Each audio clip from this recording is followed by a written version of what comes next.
The winter my daughter stopped speaking, the well behind our house froze over for the first time in decades. I thought silence was just another phase of grief until the day I heard something hollow echo back from its depths. That was when I realized the quiet had been waiting for me to look closer. We lived on the edge of a thinning rural town where winters came early and stayed too long. My daughter, Lila, was 9 that year, old enough to understand loss, young enough not to explain it. After her mother died, words slowly left her, and our house learned a new language made of pauses, glances, and unanswered questions. I believed time would loosen the knot between us, unaware that something buried nearby was tightening it instead. The kettle hadn't whistled yet, but the house was already awake. Not alive. Just listening. Morning light came in thin strips through the blinds, pale and unsure, like it didn't want to stay long. I stood at the sink with my hands in warm water, staring out at the yard where snow had settled overnight without a sound. It looked clean that way. Untouched. As if nothing bad had ever happened here. Behind the house, just past the tree line, the old stone well waited. It always did. I didn't notice the silence all at once. That's the thing about it. It doesn't announce itself. It settles in slowly, the way cold does when you forget to close a window. One morning, Lila answered my question with a nod instead of a word. Another morning, she just shrugged. By the time Christmas lights came down, her voice had gone quiet enough that I couldn't remember the last time I'd heard it clearly. At breakfast, she sat across from me with her hands wrapped around a mug of cocoa, steam fogging her glasses. She used to talk then. About dreams. About school. About things she'd noticed that I'd missed. Now she watched the surface of the drink like it might say something first. Too hot? I asked. She shook her head. No sound. Just movement. The spoon clinked once against the mug. Too loud. I stopped stirring. Doctors used words like temporary and response to grief. They spoke gently, like they were afraid of breaking something already cracked. One of them smiled too much and said children process loss differently. Another suggested patience, as if patience were something you could measure out with a teaspoon. Grief counselors suggested crayons and paper. Let her express herself, they said. So I bought sketch pads. Left them on the table. Never asked what she drew. And me, I suggested nothing at all. I didn't want to push. I didn't want to be another thing demanding something from her. Outside, winter thickened. Snow came heavier, quieter. The kind that absorbs sound instead of making it. Our footsteps disappeared behind us within minutes. The house creaked more. Pipes knocked softly at night. Even the wind felt muted, as if it knew better. That's when I noticed where Lila's attention went. Not to the television. Not to her books. The well. It sat behind the house, old and round, stones darkened by time and moss. The opening had been covered years ago, but the cover never quite fit right. There was always a thin black line where light disappeared. Snow gathered around it but never inside, like the ground there was warmer somehow. One afternoon, I found Lila standing at the back window, her forehead almost touching the glass. Her breath made a small cloud that faded and came back again. "What are you looking at?" I asked. She didn't turn around. She raised one finger and pointed. The well. I waited for her to say something. Anything. She didn't. We stood there together, the quiet stretching between us. I could hear the refrigerator hum. The faint tick of the clock above the door. My own breathing, louder than it should have been. Finally, she lowered her hand and stepped away, padding down the hallway in her socks. The moment passed, but it stayed with me. Like a thought you can't finish. After that, I saw it more often. Her gaze drifting past the yard. Her slowing steps when we walked outside. Sometimes she stopped altogether, just stood there with her arms tucked into her coat, eyes fixed on that dark circle in the snow. Once, I followed her out without saying anything. The cold bit hard that day, sharp and clean. She stood near the well, careful not to get too close, like she understood its boundary better than I did. "Lila," I said quietly. She looked at me then. Her eyes were clear. Awake. Too aware for a child her age. I waited. She opened her mouth. Nothing came out. Her lips pressed together, and she shook her head, almost apologetically. Then she turned back toward the house, leaving shallow footprints that filled in behind her as she went. That night, I lay awake listening to the house settle. The floorboards sighed. The wind brushed the siding like fingers. Somewhere outside, something shifted, ice maybe, or snow sliding from a branch. I thought about all the things I hadn't said. All the questions I hadn't asked. I wondered if silence could be learned. If it could be taught by places as much as by people. If a child could hear something the rest of us had trained ourselves not to. In the morning, frost traced the windows in thin white lines, curling like handwriting I couldn't read. Lila stood beside me, tracing them with her finger. She didn't speak. But she listened. And out back, beneath the snow and stone, the well stayed open in its own way, dark, patient, waiting for something to lean close enough to hear it answer. The snow fell straight down that afternoon. No wind. No hurry. I stood at the back door watching it collect on the stones, each flake landing like it knew where it belonged. The yard had gone quiet in that way only winter manages. Not peaceful, exactly, just muted. As if the world had turned the volume knob slightly to the left. Beyond the fence line, the well sat where it always had. Older than the house. Older than the stories anyone bothered to tell. The cover rested over it like a lid placed gently, not to seal, but to suggest restraint. I'd been told it was closed. Sealed. Safe. But never filled. There was always space left inside, and I didn't know why that detail stayed with me the way it did. I pulled my coat tighter and stepped outside. The cold met me immediately, clean and sharp. The door shut behind me with a soft click that sounded louder than it should have. When we first moved here, neighbors mentioned the well in passing. Not with concern, more like habit.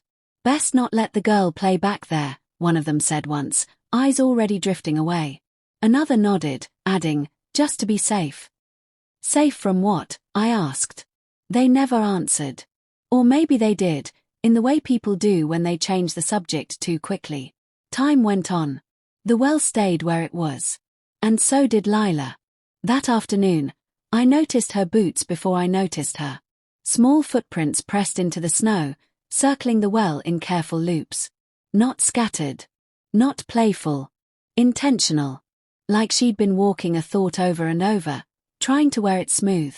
My chest tightened before I even saw her. She stood just beyond the last ring of stone, hands tucked into her coat sleeves, shoulders raised against the cold. Her scarf covered most of her mouth, but I could see her breath moving the fabric in and out. She wasn't touching the well. Just orbiting it. Lila, I said, keeping my voice even. She turned slowly. Didn't look startled. Just caught. What are you doing out here? I asked. She looked down at her boots, then back at the stones. Her shoulders lifted in a small shrug. She pulled her coat tighter around herself, fingers disappearing into the cuffs. Nothing else. The wind shifted then, sliding between the trees and across the open mouth of the well. It made a sound I hadn't noticed before, low, hollow. Not loud enough to call a whistle. More like a breath being let out slowly.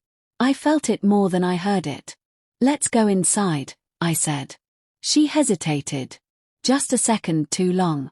Then she nodded and followed me, leaving her careful circles behind. Snow was already filling them in. That night, I thought about the well more than I wanted to admit. About how it never really faded into the background the way other things did. How it held its place, season after season, like it was waiting for someone to remember why it was there. I tried to tell myself it was just stone. Just an old hole in the ground. But holes are never just holes, are they?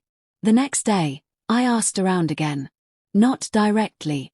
Casually. Like it hadn't been bothering me. Mrs. Calder down the road paused too long before answering. Her hand stopped moving in her sink. It's old, she said finally.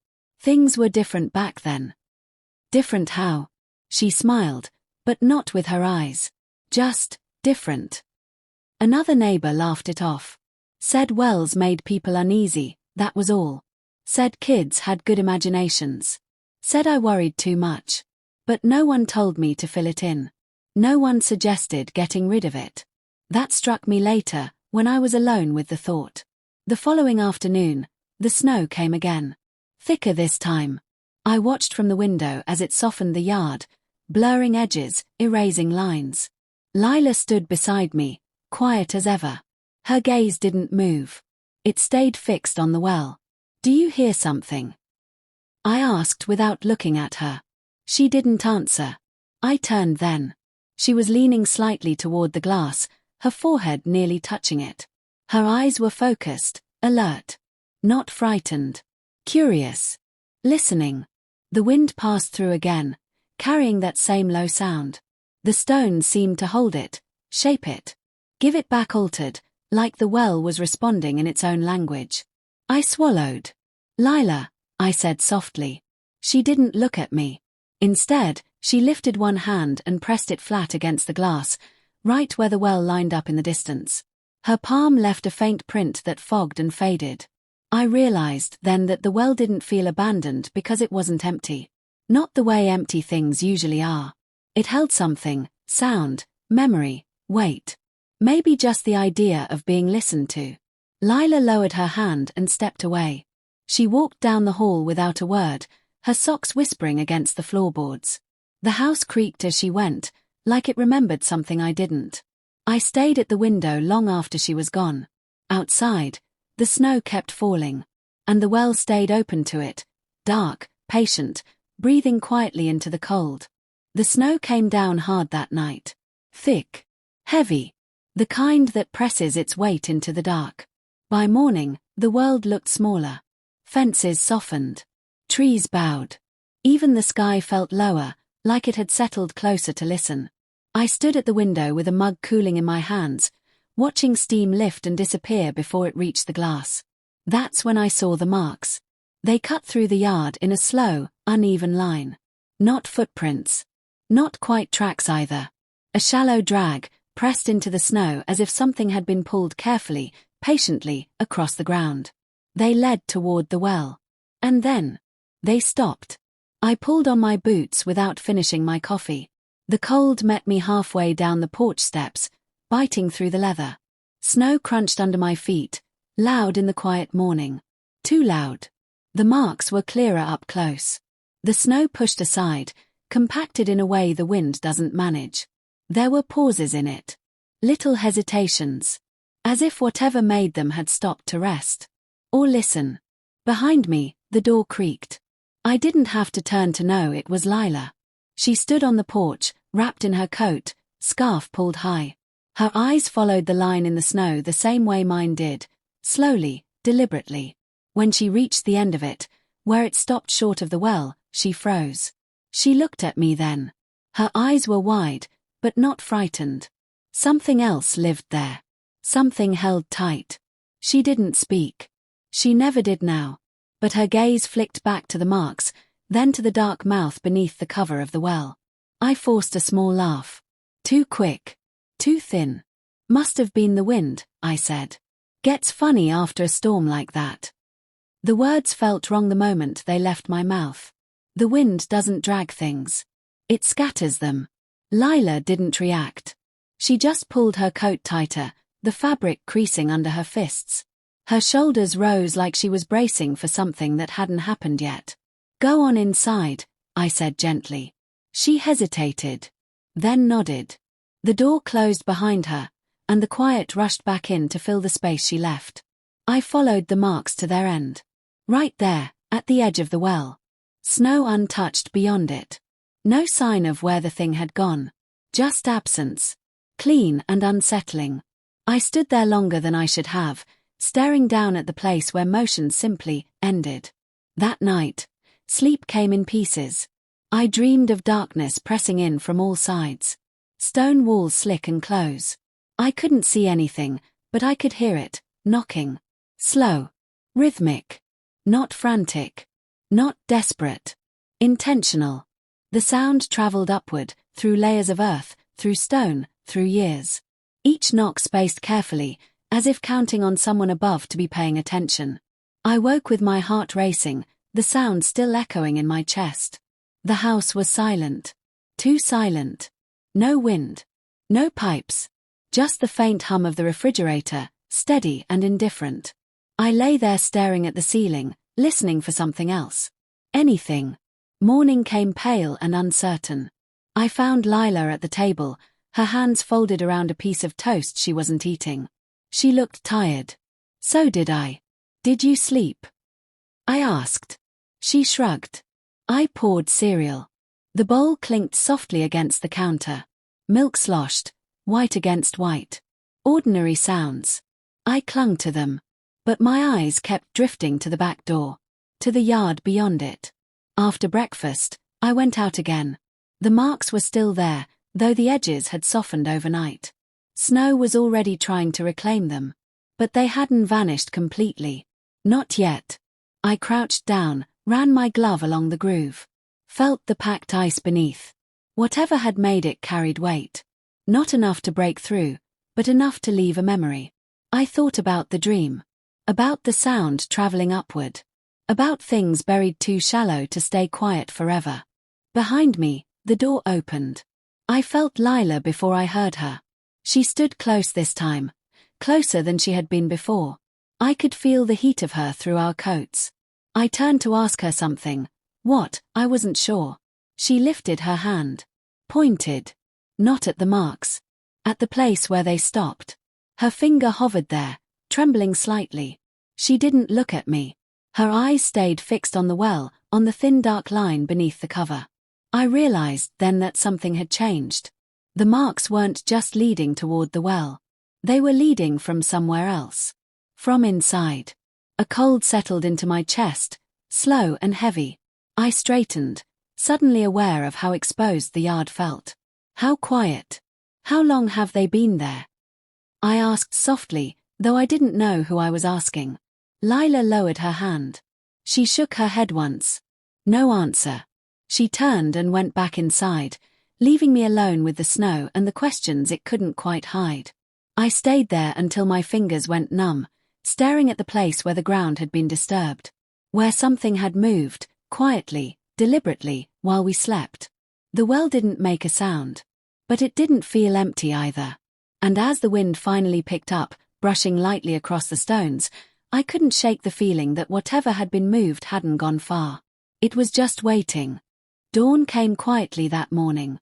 No birds. No wind. Just a thin line of light slipping in under the clouds like it didn't want to wake anyone. I stood at the kitchen sink with my coat already on, watching my breath fog the glass.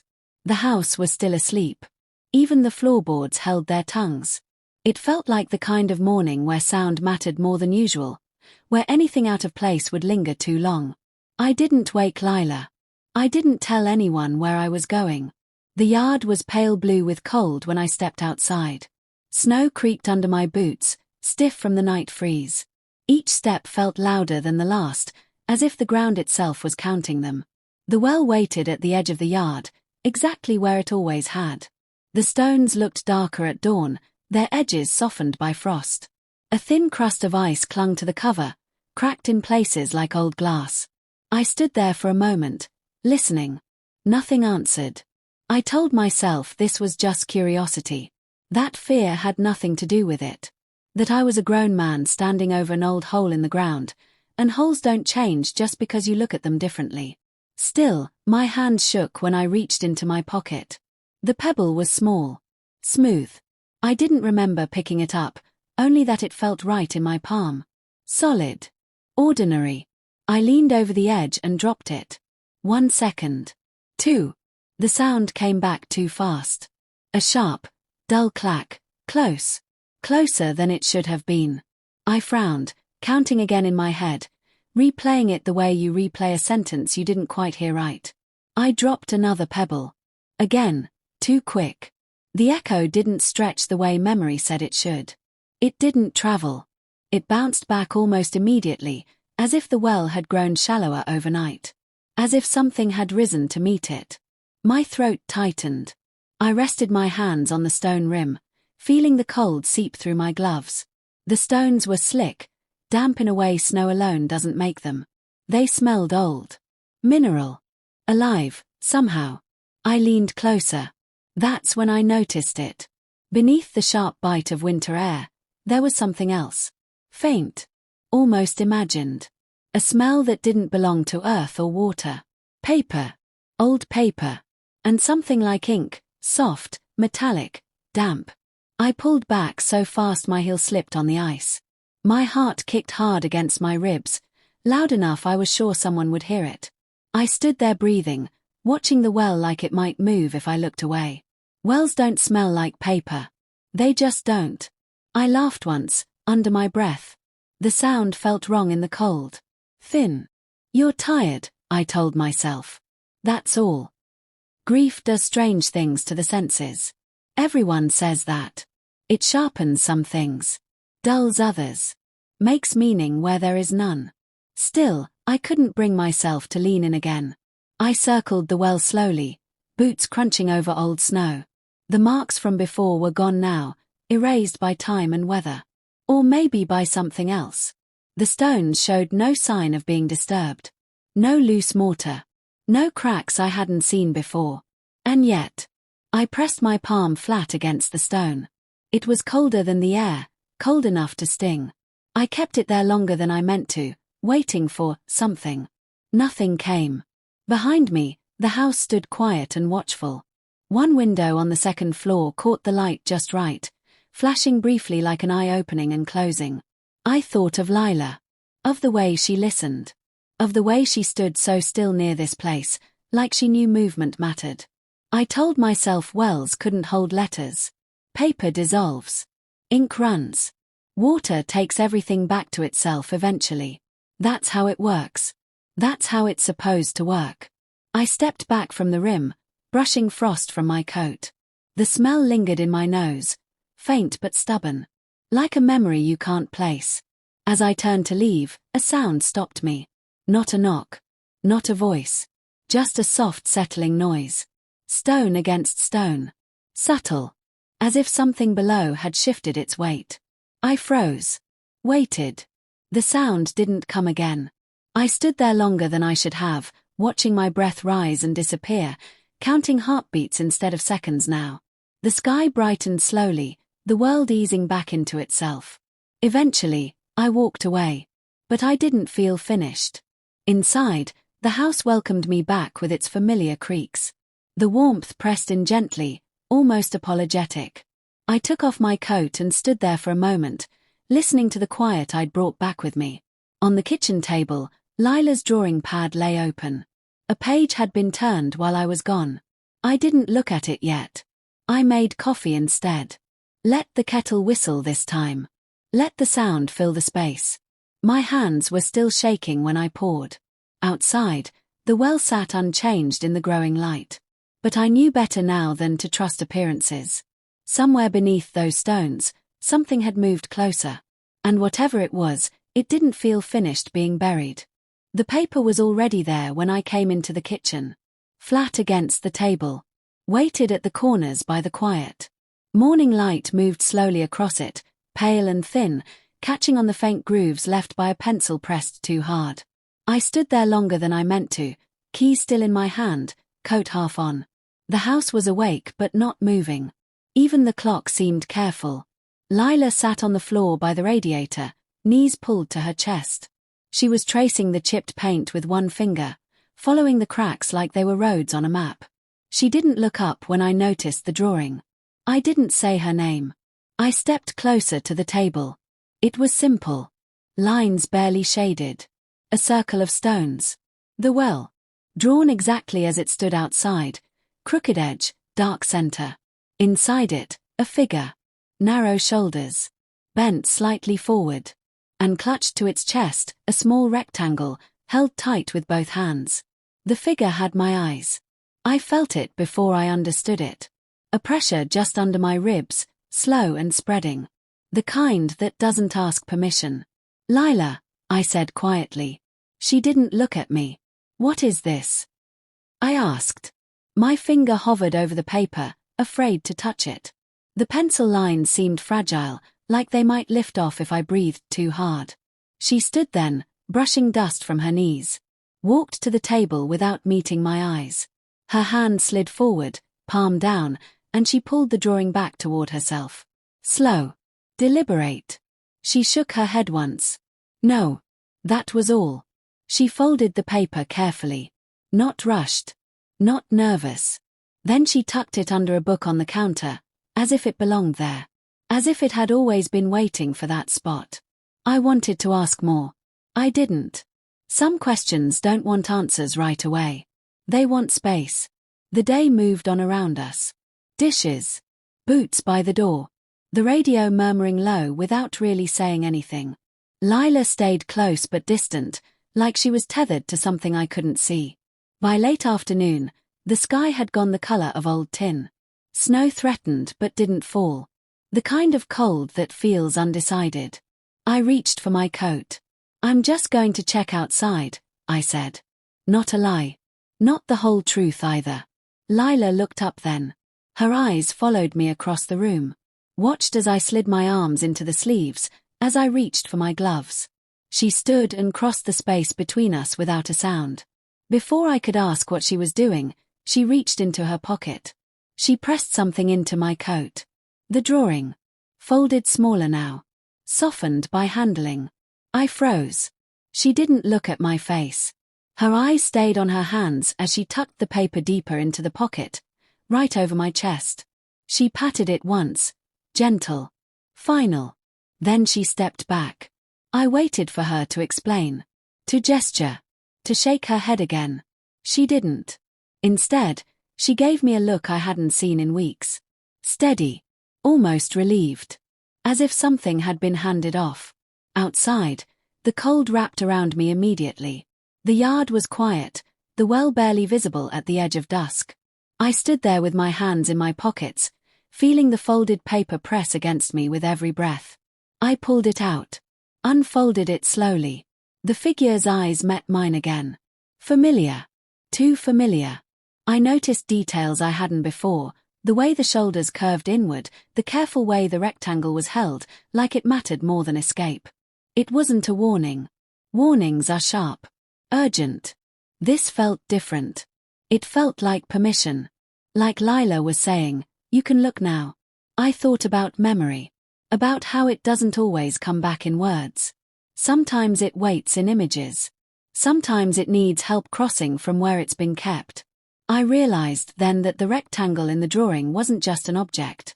It was weight. It was proof. It was something carried quietly for a long time. The wind moved through the yard, brushing past me, stirring the bare branches. The well stayed still. Watching. I folded the paper again and slipped it back into my pocket. This time, it felt warm. When I went back inside, Lila was sitting at the table. A pencil rested beside her hand. She was drawing again, her head bent low, hair falling forward like a curtain. I didn't ask what she was making. I hung up my coat. Felt the empty pocket. The floor creaked as I walked past her. It sounded like recognition. That night, after she went to bed, I took the drawing out once more. Laid it flat under the lamp. Studied it like it might change if I stayed long enough. I traced the outline of the well with my finger. Then the figure. Then the rectangle. I understood something then, not fully, not yet, but enough to feel the shift. Lila wasn't trying to scare me. She was trying to remind me. Of something I already knew. Of something I had forgotten on purpose. Outside, the wind picked up, low and steady. Somewhere beneath stone and soil, something waited patiently, holding its shape. And for the first time, I felt like it wasn't asking me to listen anymore. It was asking me to remember. The town looked smaller in winter. Not just quieter, compressed. Like the cold had folded it in on itself and pressed down until there was less room to move. I parked along the curb outside the general store, engine ticking as it cooled. Snow had been shoveled into uneven piles that had already turned grey at the edges. Someone had hung a wreath on the door weeks ago. It sagged now, tired, one ribbon unraveling in the wind. Inside, the bell rang once. Too loud. A few people stood near the counter, boots leaving wet half-moons on the floor. The radio murmured something cheerful that didn't belong to the season. I waited my turn, hands deep in my pockets, feeling the folded drawing there like a steady pulse. I didn't start with the well. I asked about the weather. About school closures. About nothing at all. Then, Carefully, I mentioned the property. That old place, I said. You know, out back. Someone nodded. Another shrugged. A third pretended to be very interested in a rack of postcards no one ever bought. Ever hear much about it? I asked. The man at the counter smiled. Not unkindly. Not fully either. Before your time, he said. That was the end of it. I tried again later, down the street at Mrs. Hale's place. She'd lived there longer than anyone could remember, her house sagging gently into itself like it had grown tired of standing up straight.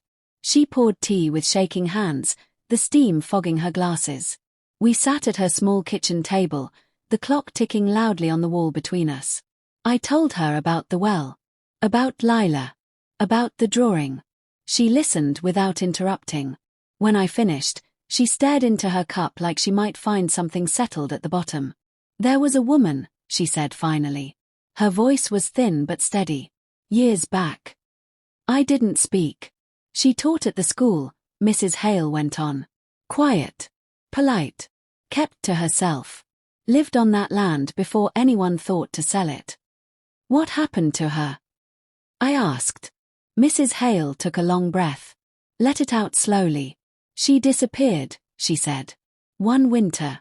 Snow just like this. No body. No trail. Just absence. They said she left, Mrs. Hale added. Some said she ran. Some said she'd planned it all along. But? I asked. She looked up then. Right at me. But people don't leave like that, she said. Not without a word. Not without their things. I waited. They sealed the well after, she said quietly. My fingers tightened around the edge of the table. Why wasn't it filled? I asked. The question landed heavier than I meant it to. Mrs. Hale's eyes flicked to the clock. Then to the window. Anywhere but me. I should check the stove, she said, standing too quickly. Tea gets bitter if you let it sit. I didn't press. I thanked her. I left. Outside, the cold felt sharper. The sky had darkened, clouds pulling low and heavy. I stood there for a moment, watching my breath fog the air, thinking about sealed things. About what it means to close something without finishing it. I asked a few more people over the next days. Different faces. Same result. Answers that trailed off. Smiles that didn't reach the eyes. Conversations that turned abruptly toward safer ground. One man laughed it off. Said old towns collect stories the way attics collect dust. Another waved his hand and said it was best not to dig into the past. Dig. The word stayed with me. By the time I got home, dusk had settled in. Lila sat at the table, drawing again. She didn't look up when I came in. The pencil moved slowly, deliberately, like she wasn't in a hurry to finish. How was town? She asked. The sound of her voice startled me. It was soft, careful, but it was there. It was fine, I said. She nodded. Didn't ask more. Later, after she'd gone to bed, I stood at the back window again. The well was barely visible now, a darker shape against the snow. It looked unchanged. Innocent.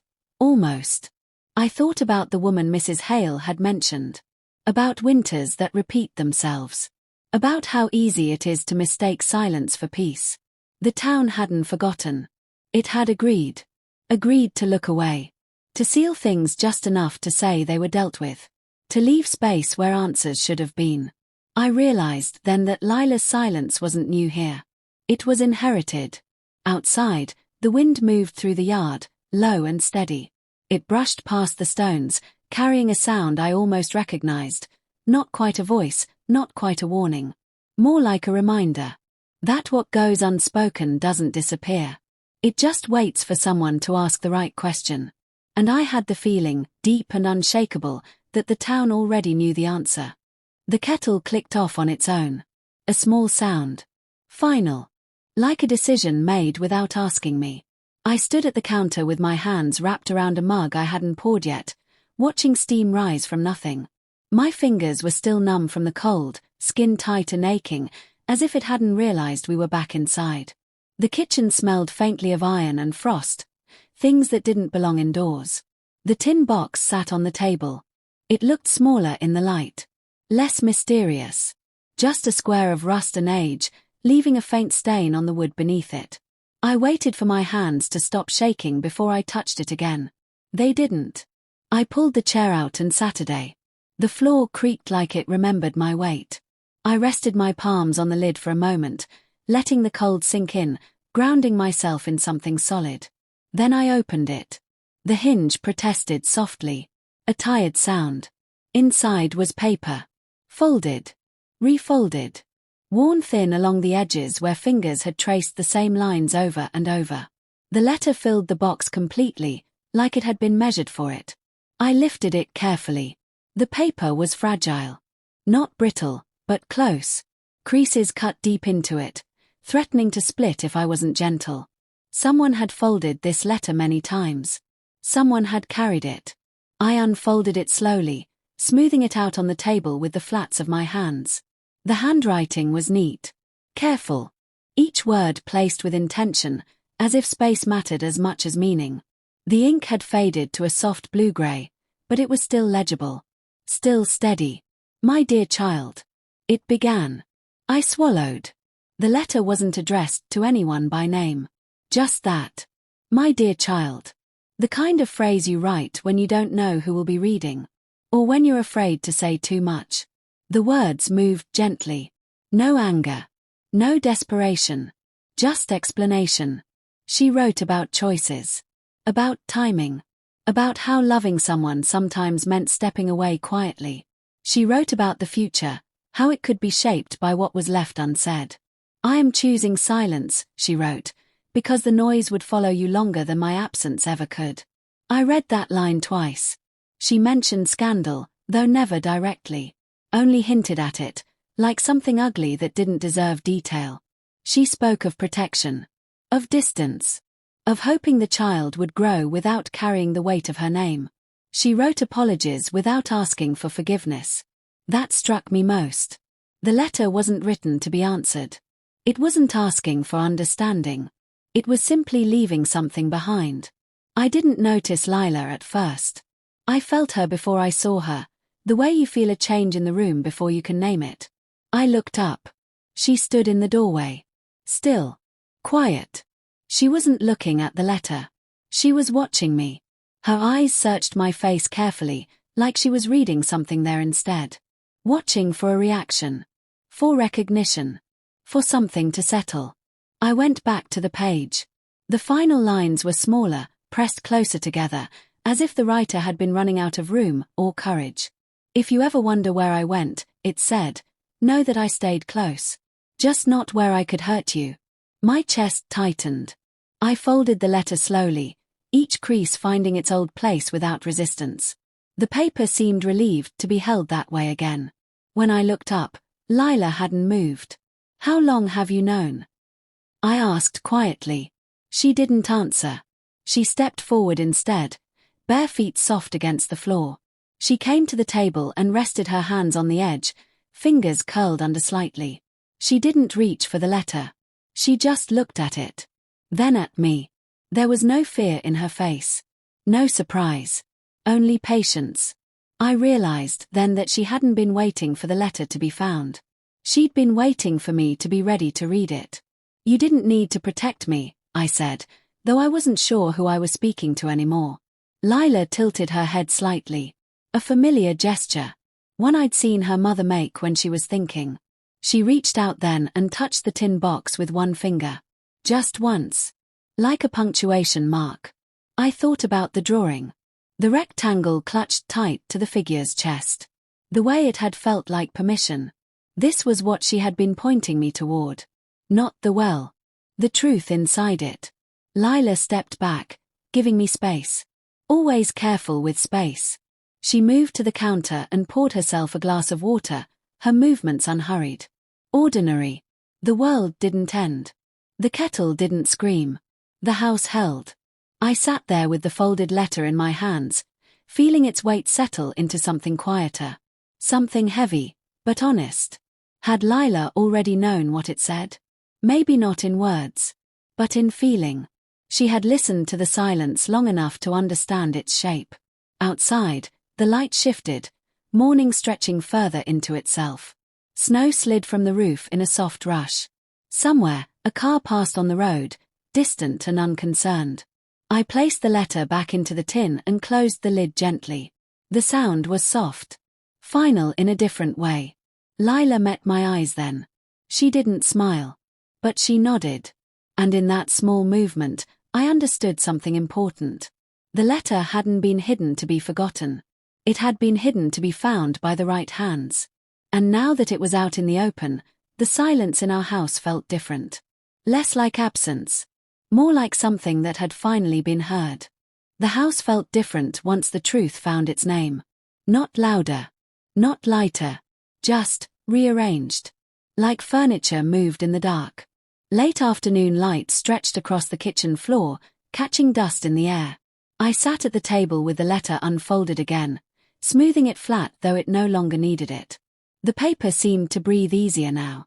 As if being read had loosened something it had been holding for decades. I traced the final line with my finger. The signature. A woman's name written carefully, the ink pressed just a little harder there. Not pride. Not ownership. Something closer to resolve. Lila stood beside me, her shoulder barely touching my arm. She leaned in, eyes fixed on that name. When she reached out, it was slow. Thoughtful. Her fingers brushed the paper and stopped, resting lightly over the signature. She didn't ask who it was. She already knew. The realization came quietly. No rush. No dramatic turn. Just a steady settling, like snow finally finding the ground. "This was your grandmother," I said. The words sounded strange in my mouth. Like they'd been waiting their turn. Lila's fingers didn't move. She didn't look at me. She nodded once, a small acknowledgement that felt older than her years. "She was a schoolteacher," I went on. "She lived here. Before the house was ours." Lila swallowed. I watched the movement of her throat. Watched her take in something too large to hold all at once. "She had a baby," I said. "And she left her." I waited for the hurt to show. For anger. For confusion. Lila stayed quiet. "She thought it was kinder," I added. "To leave than to explain." Her fingers tightened slightly on the paper. Just enough to crease it. Then she released it, careful not to damage anything. I thought of my wife then. Of the way she'd grown distant in those final months. Thought it was grief, or exhaustion, or the slow weight of illness pressing in. I remembered nights when she sat at the table after Lila went to bed, staring at old photographs she never mentioned. How she'd started taking longer walks near the back of the property. Near the well. "She found out," I said, my voice quieter now. "Before she died." Lila finally looked at me. "She didn't know what to do with it," I continued. "Didn't know how to tell you. Or me." The room felt smaller suddenly. Like walls had shifted inward just enough to notice. "She carried it alone," I said. "Just like her mother did." Lila lowered herself into the chair across from me. The floor creaked like it remembered other people sitting there. Other truths being held carefully. "She was trying to protect you," I said. "Both of them were." Lila stared at the letter again. At the handwriting. At the shape of the words. "She didn't leave because she didn't care," I said. "She left because she did." That was the hardest part to say. Lila reached out again, this time tracing the signature with her fingertip. Slowly. Reverently. Like she was learning the feel of a face she'd never seen. "I hear her," Lila said. The sound of her voice startled me, not because it was loud, but because it was certain. "Where?" I asked. She shrugged. "In the quiet." I didn't ask her to explain. Some things don't need more words. I realized then that Lila's silence hadn't been emptiness. It hadn't been retreat. It had been attention. She had been listening. To the house. To the land. To the spaces where stories had been buried instead of told. She had heard what the rest of us had learned to ignore. I folded the letter again and placed it back in the tin. Lila watched, then reached out and rested her hand on top of the lid, claiming it in her own quiet way. "She wanted you to have a future," I said. Lila nodded. "And now?" I asked. She thought for a moment. Then she looked toward the window. Toward the yard beyond it. I think she wants to rest, she said. Evening settled in slowly. The light thinned. Shadows lengthened across the walls. I made soup we barely touched. Lila sat with her legs tucked under her, the tin box on the table between us like a guest we didn't need to entertain. After dinner, she carried the letter upstairs and placed it carefully in her desk drawer. Not hidden. Just safe. I stood at the bottom of the stairs and listened to her move around her room. Drawers opening. Closing. The soft thump of books being shifted. When she came back down, she paused beside me. She didn't hate us, Lila said. No, I answered. She loved you enough to step away. Lila leaned into me then, her head resting briefly against my arm. It was the first time she'd done that in months. Outside, the wind moved through the trees, softer now. The well remained unseen in the dark, but I felt its presence all the same. The silence in our house felt different. Not heavy. Not sharp. It felt like a listening silence. One that had done its job and was waiting to be released. As I turned off the lights, I wondered if Lila's quiet had ever been grief at all. Or if she had simply been listening long enough to hear a voice that was never meant to be lost. And now that it had been named, I sensed the land itself beginning to let go. The sky hadn't decided what color it wanted to be yet. That thin hour before sunrise, when night loosens its grip but doesn't let go. The house slept behind me, every window dark. Even the refrigerator had gone quiet, like it knew better than to interrupt. I stood beneath the old oak with the rope coiled at my feet. Its bark was rough against my palm. Familiar. I'd leaned ladders against it before. Hung swings from its branches when Lila was smaller. It had always been reliable in that quiet way old things are. The well waited a few steps away. Patient. Unchanged. I tied the knot slowly, double-checking it with fingers that didn't quite feel like my own. The rope was stiff with cold, fibers biting into my skin. I tested it once. Twice. The oak held. I didn't look back at the house when I swung my legs over the edge. The stone rim was slick with frost.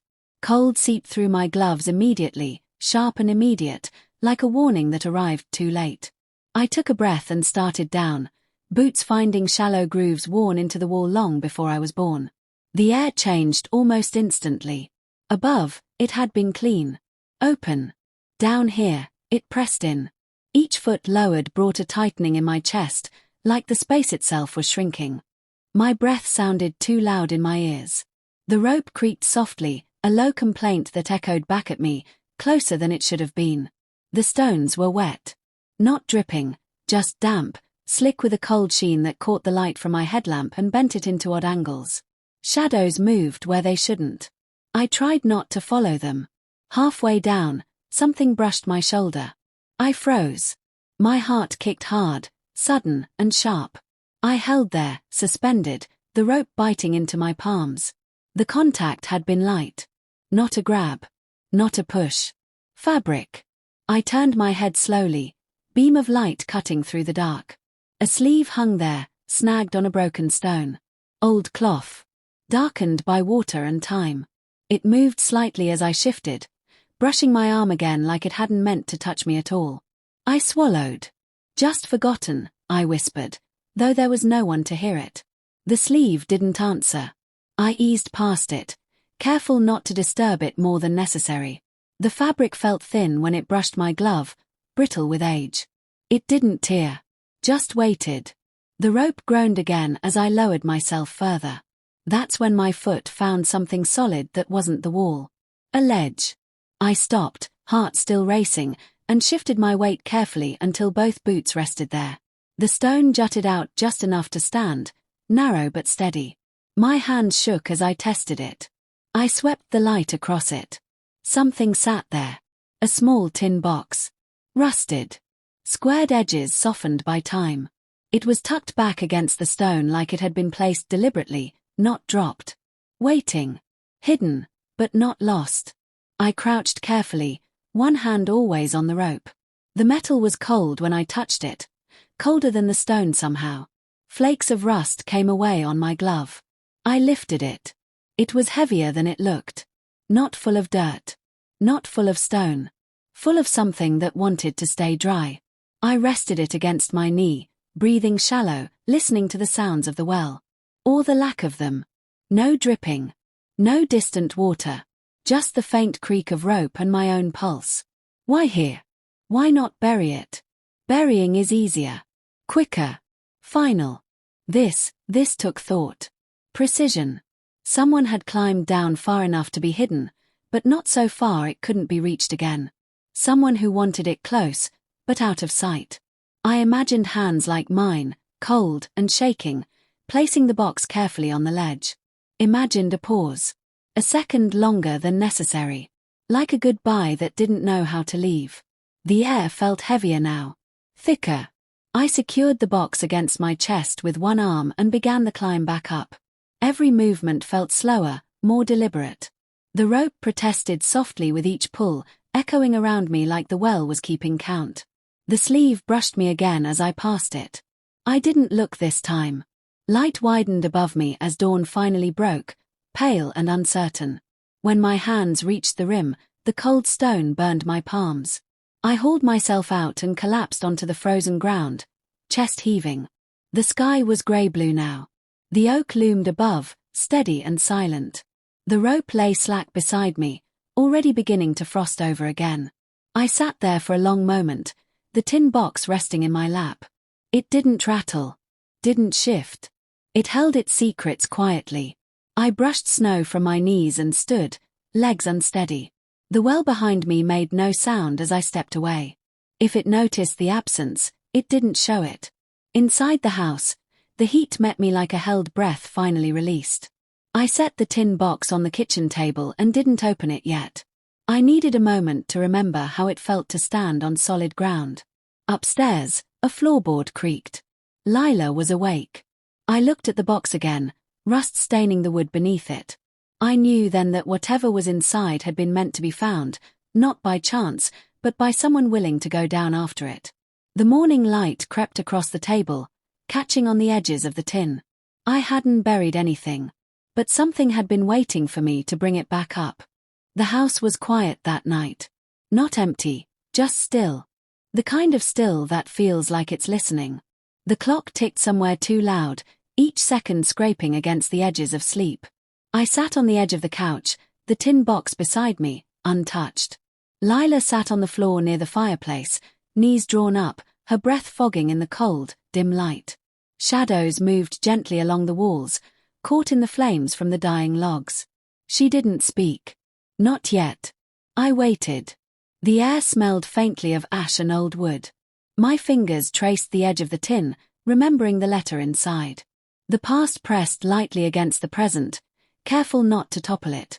Outside, the wind scraped against the house in soft, uncertain waves, carrying the faint scent of snow and wet earth. I could feel her watching me.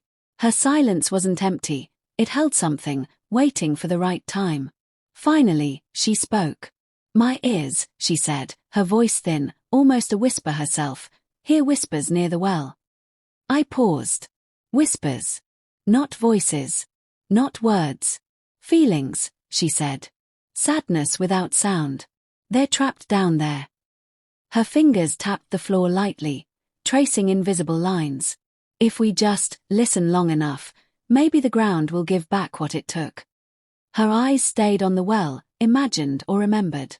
I felt a shift in her, like a thread connecting the house to the yard outside, to the cold stone circle where secrets had slept for decades. I reached for her hand. She let me. I spoke carefully, the words deliberate. "Some things were left behind to protect us," I said. "Not to hide, not to punish. Just to wait until we were ready." Her fingers tightened, and I could feel the rhythm of her pulse, quiet and steady. I told her the story gently, letting the past surface like a slow tide. About her grandmother, about choices made in the snow, about a letter carried and folded so many times it almost disappeared. I spoke of absence, of protection, of silence chosen instead of scandal. Her head tilted slightly as she listened. She didn't interrupt. She let each word settle around her, in the room itself. The house seemed to shift with us. Softer, warmer. holding its breath no longer. The shadows softened. The fireplace's glow spread further along the walls. Even the air felt different, like it could finally exhale after so long. "I think," she said after a pause, "they wanted to be heard." I nodded. Carefully. "Yes," I said.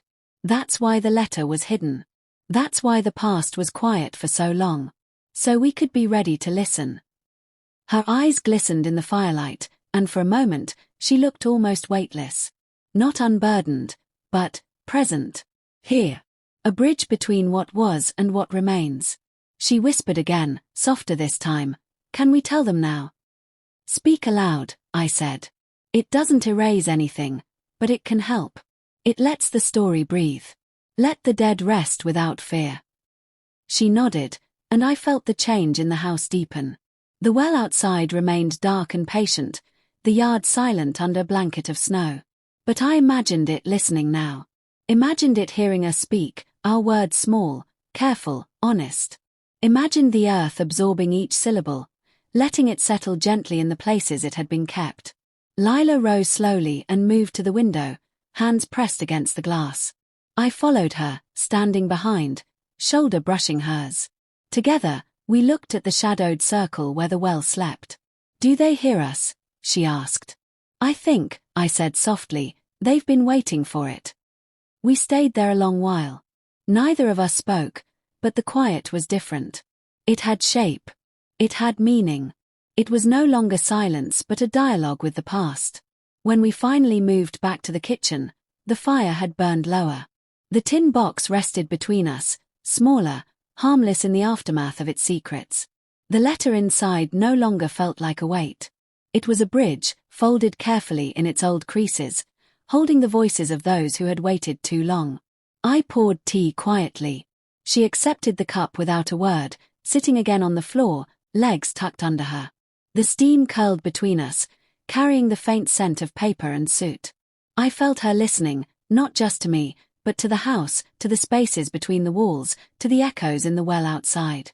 Could speaking aloud finally let the dead rest? I don't know. But for the first time, the house felt warm. Not just from the fire. Warm with the careful unfolding of truth. The slow, deliberate sharing of what had been hidden for decades.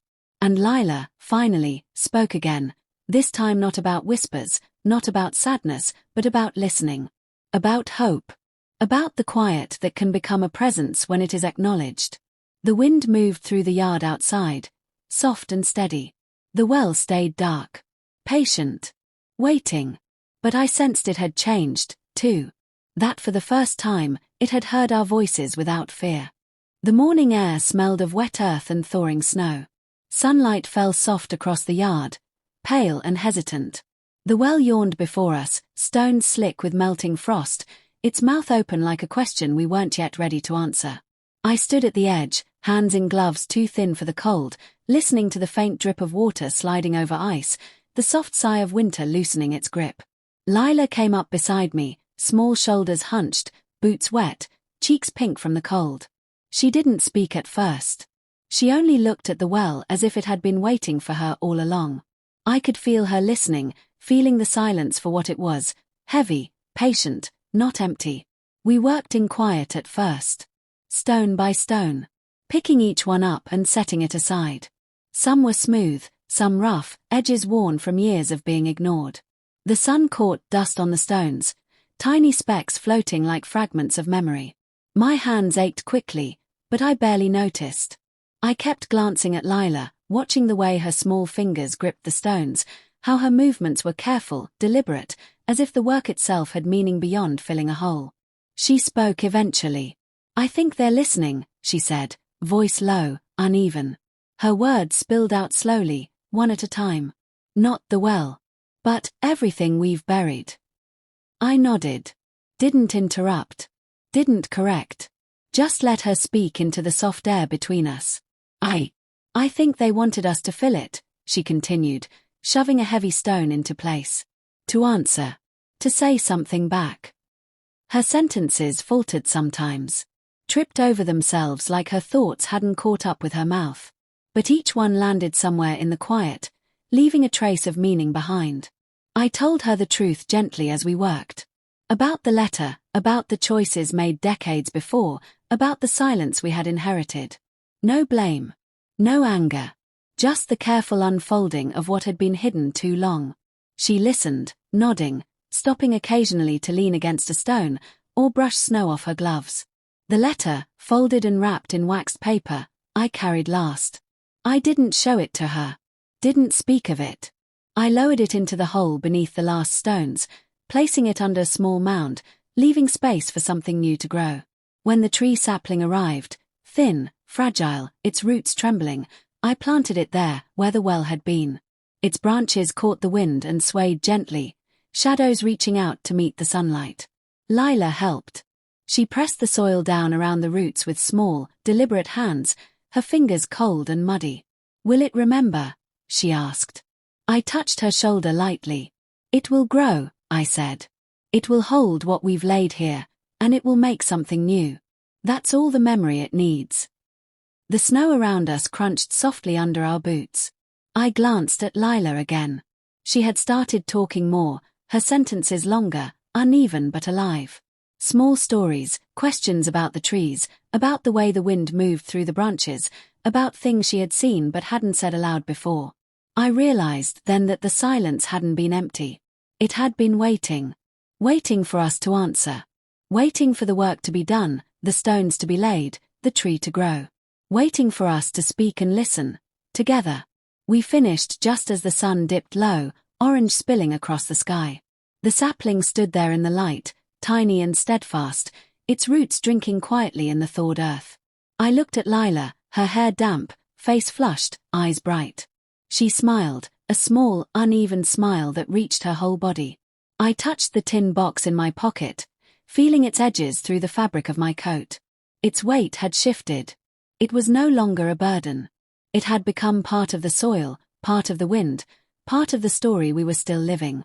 Later, when the wind picked up and moved through the new tree's branches, I could almost hear it. Not a voice. Not words. Just echoes, softened now, no longer needing to rise. I wondered if the silence had ever truly been empty, or if it had simply been waiting for us to answer, to do the work, to speak and listen in our own small, deliberate way. Lila leaned against the tree and watched its branches sway. I stood beside her, hands tucked into pockets, shoulders stiff from the cold but steady. The yard felt lighter. The house behind us held its breath differently, its walls softened by the winter sun. For a moment, we just stood there. The sapling bent with the wind. The snow melted around it. The echoes slept. And the silence, finally, felt like it had a name. Like it was home.